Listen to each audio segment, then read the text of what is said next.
If you take risk now, you will get reward. If you don't take risk now, you will feel regret later.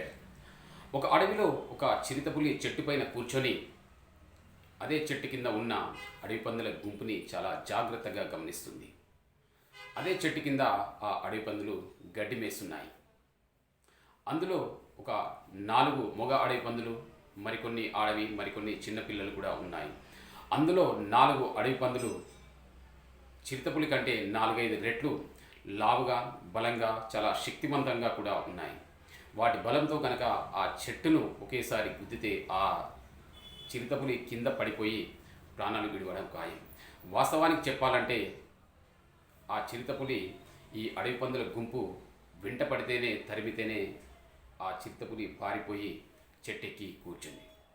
ఆ చిరుతపులి ఆ రోజు తన ఆకలిని తీర్చుకోవాలంటే ఒక మాదిరి చిన్న పందిపిల్లనైనా పట్టుకుంటే కానీ తన ఆకలి తీరదు. అది రిస్క్ చేసి కింది కనుక వచ్చిందంటే దాన్ని చంపడానికి ఈ అడవి పందులు చాలా సిద్ధంగా ఉన్నాయి. అదే సమయంలో అక్కడ ఉన్న ఆ చిన్న అడవి పంది పిల్లలు అటు ఇటు తిరుగుతూ సహజంగా అవి కేరింతలు కొడుతూ ఆడుకుంటున్నాయి.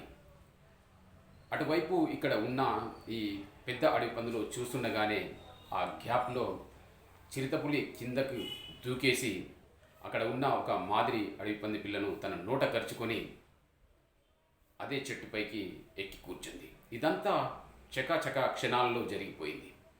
అక్కడ ఉన్న ఆ అడవి పందులు చాలా కోపంగా ఆ చిరుతపులి వైపు చూస్తుండగానే అది తన ఆహారాన్ని తినేసి తన ఆకలిని తీర్చుకుంది.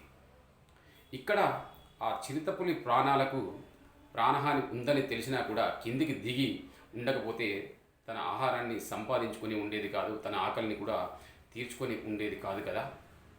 మన జీవితంలో ఏదైనా సాధించాలంటే కూడా మనకు రిస్క్ అనేది చాలా అవసరం. ఒక క్రికెట్లో చివరి బంతికి 6 కొట్టాలి అంటే బ్యాట్స్మెన్ క్రీజ్లో నుంచి దాటి బంతిని బౌండరీ దాటిస్తేనే 6 అనేది పడుతుంది, ఆ మ్యాచ్ విన్ అవ్వడం జరుగుతుంది. ఒక కబడ్డీ ప్లేయర్ తన బోనస్ దాటి ఒక 4 పాయింట్లు తీసుకురావాలంటే అతను కూడా రిస్క్ చేసి బౌండరీ లైన్ దాటితేనే అతను 4 పాయింట్లు సాధించగలుగుతాడు. మన జీవితంలో కూడా ఏదైనా సాధించాలనుకున్నప్పుడు రిస్క్ తీసుకోవడానికి ఎప్పుడు కూడా వెనుకాడకూడదు.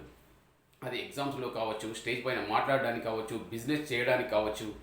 నేను ఇంతే అని చెప్పి ఒక బౌండరీ గీసుకొని ఆ బౌండరీలోనే మనం 100 సంవత్సరాలు బ్రతికినా కూడా వృధానే. మనము బ్రతికిన కొద్ది రోజులైనా మనము రిస్క్ తీసుకొని జీవితంలో ఏదైనా సాధిస్తేనే మనకు సక్సెస్ అనేది దక్కుతుంది. ఆ సక్సెస్ను సాధించడానికి రిస్క్ అనేది చాలా అవసరం. మీ జీవితంలో మీరు ఎప్పుడైనా ఎలాంటి రిస్క్ తీసుకుంటే మీరు ఆ కామెంట్ బాక్స్లో మెన్షన్ చేయండి. Thank you for watching.